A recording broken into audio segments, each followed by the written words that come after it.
Ancient texts mention the Didanum people predecessors of the Nephilim and Rephaim, dating back to 3000 BC. They were giant beings with extraordinary abilities closely linked to royal dynasties. Their origins and fate remain unknown, leaving behind only traces of a mysterious race of giants in human history. One of the races mentioned in sacred texts, especially Bible texts, are the Didanum people, or Ditanu, or Tidanu, the precursors of the Nephilim and Rephaim, going back to 3000 BC.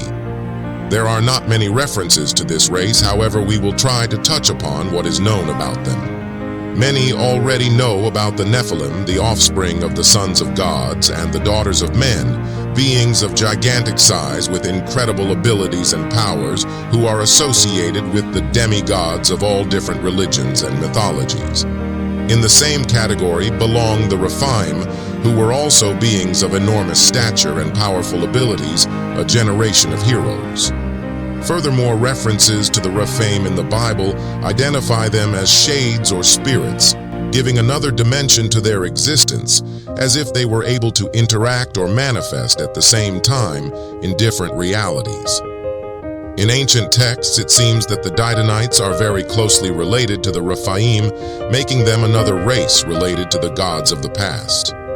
In the Epic of Kret, or Keret, a Canaanite epic of the Bronze Age, which is written in the Ugaritic language found on 3 clay tablets, God El, the father of gods, according to Canaanites, also identified with the Egyptian god, Ptah promises King Keret that the glory of his family is going to be restored.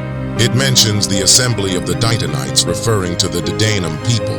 King Keret was a descendant of the Didanites and a ruler of the region around the mountain of the Amorites, as well as Didanum Mountain. The importance of the Didanum people was significant, since the presence of the Council of the Didanites was required during the accession of the kings. References to this text may also identify Amorites with the Didanums. Amorites, or Tidnum in Akkadian, were a group of people from ancient Syria who lived around 2000 to 3000 BC. The Syrian region, Jebel Bishri, is what they called the Mountain of the Amorites. Whether Amorites just used the term Didanum or if they were the Didanum people is not known.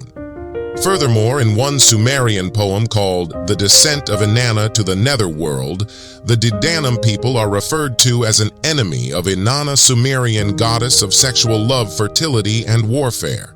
In other texts, Didanites appear to be connected to Didan, who also happens to be an important god of the Nubians in Egypt. It is interesting to notice that Didan was a descendant of Noah. The people of Didan were warned by the god that his wrath was going to fall upon them because Didan questioned the motives of God in the same way that all descendants of the Nephilim were executed by Joshua with the help of God, leaving no traces of them. Concluding, what we can say about the Didanum people is that they were gigantic people, probably descendants of the gods, with great physical and mental power, associated in some ways with the royal dynasties of the past. They were so important that their name has been used later on as a title for important royal people. What happened to them and how did they come to exist is unknown. But the important thing is that we have reference to another strange race of giants amongst humanity that suddenly disappeared.